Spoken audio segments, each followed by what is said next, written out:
अरे दीक्षा बेटा, तुम अभी तक तैयार नहीं हुई? मम्मा, मैं आपके पास नहीं रह सकती क्या? शादी करना ज़रूरी थोड़ी ना है। बेटा, लड़कियां तो पराया धन होती हैं, उन्हें तो दूसरे घर जाना ही होता है। अब मुझे भी तो तुम्हारे पापा शादी करके ही लाए थे ना। लेकिन मम्मा।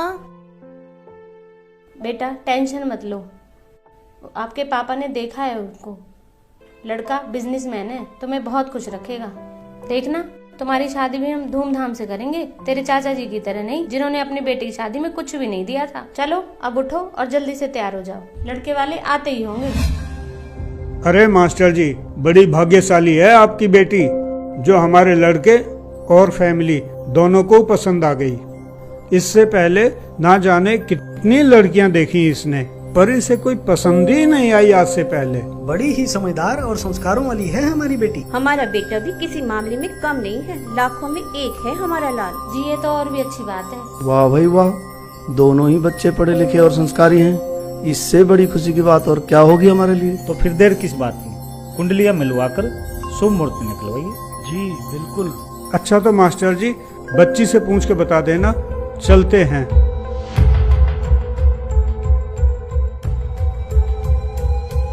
और हाँ मास्टर जी, एक बात और कहनी थी आपसे। वैसे तो हमारी कोई डिमांड है नहीं, आपने हमारा स्टेटस तो देखा ही है, उसका जरूर ध्यान रखना, क्योंकि लोग हमसे कुछ ज्यादा की उम्मीद रखते हैं। देखिए मास्टर जी, आपने जो निशा बेटी की शादी में दहेज दिया था उतना तो आप देंगे ही। बाकी मेहता जी, वो गाड़ी वाली बात एक बार अरुण बेटे से और पूछ लीजिए, उनको कौन सी गाड़ी पसंद है, लगे हाथ मास्टर जी को बता भी देंगे। अरे वो तो मास्टर जी देख ही लेंगे। बाकी मास्टर जी, लेने से पहले एक बार पूछ जरूर लेना। जी मेहता जी जरूर, हम अपनी हैसियत से भी कुछ ज्यादा करने की कोशिश करेंगे। अच्छा तो ठीक है मास्टर जी, चलते हैं। नहीं नहीं भाई साहब, खाना तो तैयार है, आप खा के ही जाइए। अरे नहीं नहीं जी, माफ करना, आज हम जल्दी में हैं, किसी रिश्तेदार के यहाँ जाना है, फिर कभी। देखिए मास्टर जी, आपने जो निशा बेटी की शादी में दहेज दिया था उतना तो आप देंगे ही। बाकी मेहता जी, वो गाड़ी वाली बात एक बार अरुण बेटे से और पूछ लीजिए, उनको कौन सी गाड़ी पसंद है।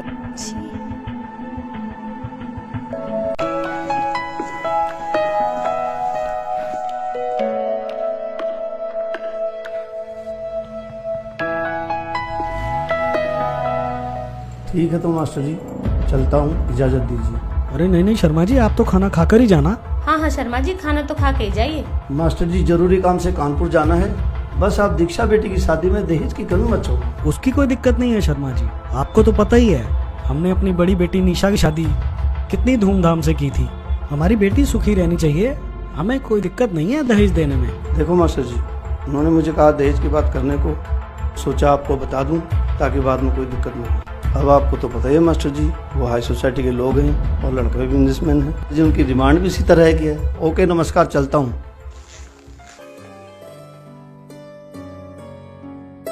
अरे बेटा, अब क्या हुआ तुम्हें?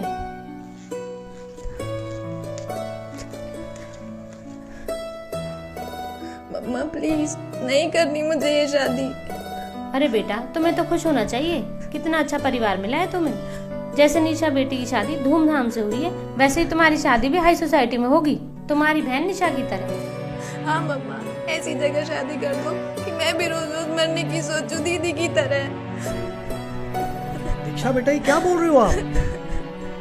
मरने की बात और निशा के मन में हो नहीं सकता। हाई सोसाइटी में शादी हुई है उसकी, बढ़िया घर बार है, भला वो क्यों सोचेगी ऐसा? बेटा सच सच बताओ, बात क्या है? हाँ हाँ दीक्षा, बोलो बेटा बोलो। पापा, जिन्हें आप हाई सोसाइटी के और अच्छे व्यक्ति मानते हो, वो एक नंबर के घटिया और लालची लोग हैं। मैं जब पिछले महीने निशा दीदी के घर गई थी तो मैंने देखा। अरे दीक्षा, दीक्षा तू? हाँ दीदी, मैं। और कैसे हो आप? मैं ठीक हूँ, तू कैसी है? बस बिल्कुल ठीक। अंदर आजा। पता है, मम्मा तो मना कर रही थी कि अकेली कहाँ जाएगी, लेकिन मैं मानी ही नहीं। अरे रूपाली जी, हमारी बहू तो कैश, ज्वेलरी, फर्नीचर सब कुछ लेकर आई है। अच्छा, तब तो आपकी मौज हो गई होगी सुनीता जी। हाँ रूपाली जी, जब से हमारे घर बहू आई है हमारी तो मौज हो गई है। आप बताइए। अरे क्या बताएं सुनीता जी, हमारे घर तो ऐसी अभागन आई है कि अपने घर से तो कुछ लाई नहीं। शादी में तो कह रहे थे उम्मीद से ज्यादा देंगे, मगर दिया ही क्या, एक छोटी सी गाड़ी, थोड़ा सा कैश और कुछ ज्वेलरी देकर अपने घर का बोझ हमारे सर पर मढ़ दिया। लो, महारानी की बहन आई हैं।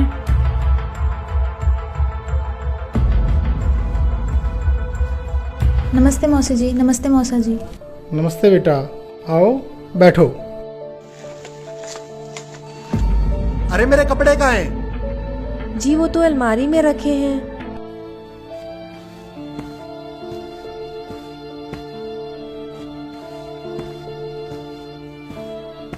अरे अभी तक कपड़े प्रेस नहीं किए, तुमसे कोई काम ठीक से नहीं होता। अब मैं बाहर क्या पहन कर जाऊं? जी अभी करती हूँ।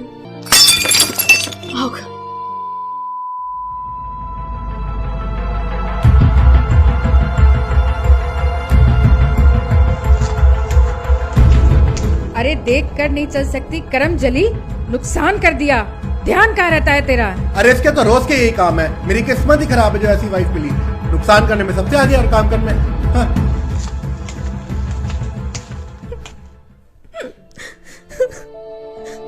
दीक्षा बेटा, काम करने के तरीके से पता लगता है कैसे संस्कार मिले हैं इसको। विक्रम के बहुत रिश्ते आए थे। जी बिल्कुल, हमारी तो मती मारी गई थी, विक्रम को ये पसंद आई।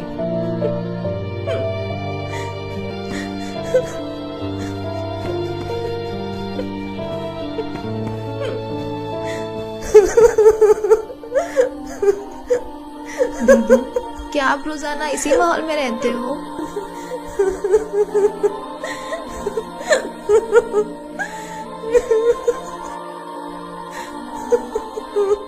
मैं क्या बताऊं दीक्षा, मैं अपनी तरफ से हर कोशिश करती हूँ इन सबको खुश रखने की।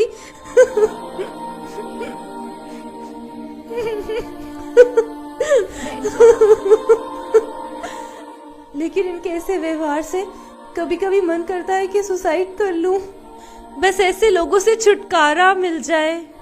नहीं दीदी, नहीं दीदी, ऐसी बातें मत बोलो।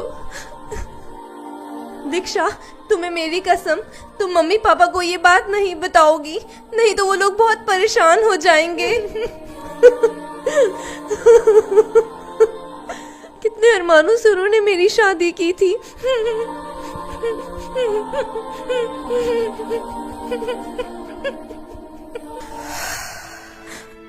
हाँ तो पापा जी, क्या ही नहीं कहते हाई सोसाइटी के एजुकेटेड लोग, जिनके अंदर इंसानियत नाम की चीज नहीं होती।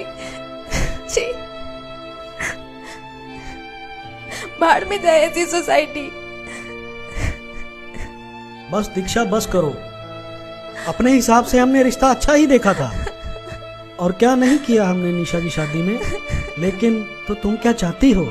तुम्हारे चाचा की तरह ऐसे समाज में तुम्हारी शादी कर दूं जो किसी रीति रिवाज को नहीं मानते? माफ करना पापा जी, लेकिन कौन से रीति रिवाजों को मानने की बात कर रहे हैं आप? इन रीति रिवाजों को मानने वाले लोगों ने ही तो दीदी जैसी लाखों लड़कियों को इतना प्रताड़ित कर रखा है कि वो आत्महत्या करने पर मजबूर हो जाती हैं। और रही बात मीनाक्षी दीदी की, तो मैं आपको उनकी सच्चाई बताती हूँ कि चाचा जी ने किस सोसाइटी में शादी की है अपनी बेटी की।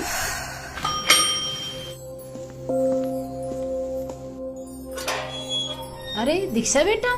जी नमस्ते मौसी जी। नमस्ते बेटा, आओ आओ आओ बेटा आओ।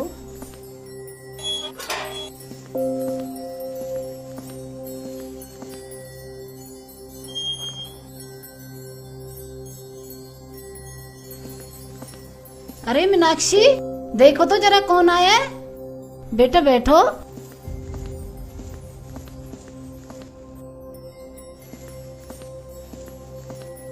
जी मम्मी जी। अरे दीक्षा, तुम? हाँ दीदी, मैं। और कैसे हो आप? मैं बिल्कुल ठीक हूँ, तू अपनी सुना? एकदम फर्स्ट क्लास। और घर पर सब कैसे हैं? ताऊ जी, ताई जी? सब एकदम ठीक है। आ जाओ बैठो। तूने तो मुझे सरप्राइज ही कर दिया बगैर बताए आकर।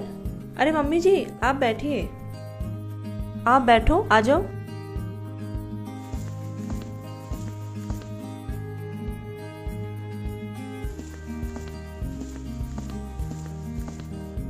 और सुना बेटा, घर पर सब कैसे हैं? जी सब बढ़िया। आप बताओ, आप कैसे हो? बस बेटा परमात्मा ने मौज कर रखी है। मीनाक्षी देखना बेटा गेट पर कौन है। जी मम्मी जी, देखती हूँ।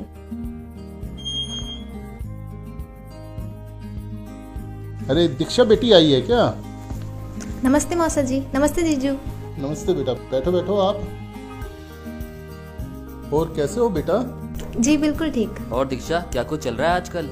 कुछ नहीं जीजू, IAS की तैयारी कर रही हूँ। ये तो बहुत ही अच्छी बात है।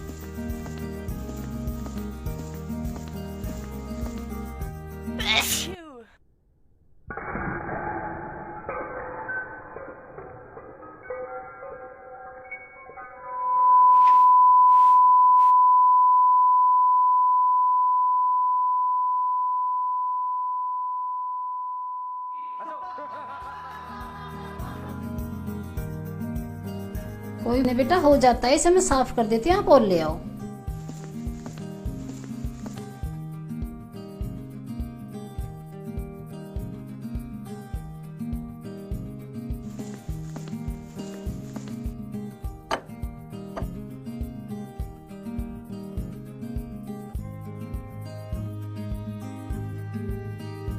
और दीक्षा बेटा, पापा ठीक है? जी मौसा जी। मीनाक्षी बेटा, दीक्षा बेटा को अपने कमरे में ले जाओ। दूर से आई है, थक गई होगी, आराम कर लेगी। जी पापा जी। चलो दीक्षा।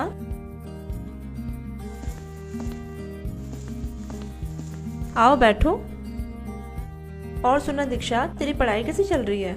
बिल्कुल ठीक दीदी। अच्छा दीदी, एक बात पूछूं आपसे? हाँ हाँ पूछो। दीदी आप खुश तो हो ना? चाचा जी ने बिना किसी लेन देन व धूमधाम के बिल्कुल साधारण तरीके से आपकी शादी की थी। ये लोग आपको परेशान तो नहीं करते ना? बिल्कुल नहीं दीक्षा, बल्कि इस घर में आकर तो मुझे एहसास हुआ कि यहाँ बहू को भी बेटी जैसा प्यार मिलता है। लाखों रुपए खर्च करने के बाद भी ऐसा समाज, ऐसा परिवार नहीं मिलता। और हाँ, ऐसा नहीं है कि पापा ने कुछ देना नहीं चाहा। वो तो पहले से ही मेरी शादी में बहुत कुछ देना चाहते थे, लेकिन इनकी फैमिली ने दहेज के लिए साफ मना कर दिया कि हमें कुछ नहीं चाहिए। ओह अच्छा। पहले तो हमें लगा कि ये लोग वैसे ही मना कर रहे हैं, दहेज तो देना ही है। लेकिन फिर हमें पता चला कि संत रामपाल जी के शिष्य हैं और दहेज लेना उन्होंने मना कर रखा है। फिर उन्होंने हमें एक बुक दी, जीने की राह, और कहा कि हम अपने संत रामपाल जी के नियमों को नहीं तोड़ सकते। फिर पापा जी ने भी हाँ करनी पड़ी। अच्छा दीदी, एक बात बताओ, क्या आपने भी संत जी से नाम दीक्षा ले ली? हाँ दीक्षा, अब मैंने भी संत रामपाल जी से नाम ले लिया है।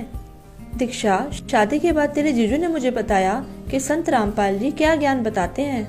इसके बाद उन्होंने मुझे एक बुक दी, जीने की राह, और कहा इसे पढ़िए। और उन्होंने कहा उनके सत्संग सुनिए और उनके बारे में जितना सर्च करना चाहो करो, और जब आपको लगे कि वह सही है तब आप भी नाम ले लेना। अच्छा दीक्षा, यकीन मानना, जब मैंने संत रामपाल जी का ज्ञान सुना तो मुझे जो भी लगे गुरु मंडलेश्वर, शंकराचार्य, उनसे मैंने संत रामपाल जी के ज्ञान को कंपेयर किया। तब मुझे पता लगा कि हाँ, वाकई में संत Rampal ji right way of worship बताते हैं, जिसे वो सभी धर्म ग्रंथों से प्रमाणित करके दिखाते हैं। लेकिन दीदी, आपको तो शुरू से ही ये बाबा वगैरह पसंद नहीं थे, तो फिर? हाँ दीक्षा, सही कह रही हो। हर रोज बाबाओं को लेकर नए खुलासे हो रहे हैं, इसलिए कुछ दिन तो मैंने भी संत रामपाल जी को एक आम बाबा ही माना था। लेकिन जब मैंने उनकी असलियत और ज्ञान को सुना तब मुझे पता चला कि मनुष्य जीवन बार बार नहीं मिलता, 84 लाख योनियों में महाकष्ट है।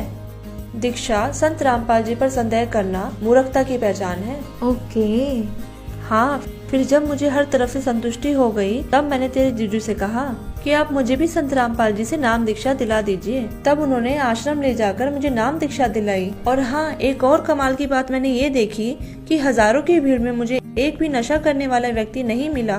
नहीं तो दीक्षा, तुम ही बताओ, इतनी भीड़ में कम से कम बीड़ी सिगरेट पीने वाला कोई ना कोई तो मिल ही जाता है। जी बिल्कुल। हाँ, और फिर इसके बारे में मैंने तेरे जीजू से पूछा, तभी उन्होंने मुझे बताया कि यही तो खासियत है संत रामपाल जी महाराज के अनुयायियों में, कि वे नशा करना तो दूर, चोरी, ठगी, रिश्वतखोरी जैसी बुराइयां करना तो दूर, किसी प्रकार का सहयोग भी नहीं देते।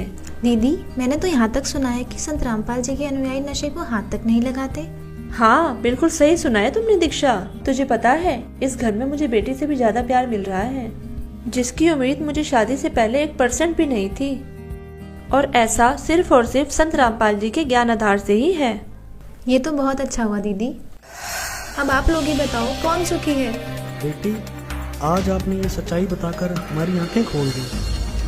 हमने तो कभी सोचा भी नहीं था कि संत रामपाल जी के ज्ञान आधार से इतना स्वच्छ समाज बन रहा है। हाँ दीक्षा बेटा, हमने तो मीडिया के माध्यम से संत रामपाल जी महाराज के बारे में हमेशा गलत ही सुना था, लेकिन वो तो सच्चे संत हैं। काश हमें पहले पता चल जाता तो हमारी निशा बेटी की ज़िंदगी नरक होने से बच जाती। लेकिन तुम टेंशन मत लो, हम तुम्हारी शादी तुम्हारे चाचा जी की तरह बिल्कुल संत रामपाल जी महाराज के बताए हुए ज्ञान के आधार पर ही करेंगे।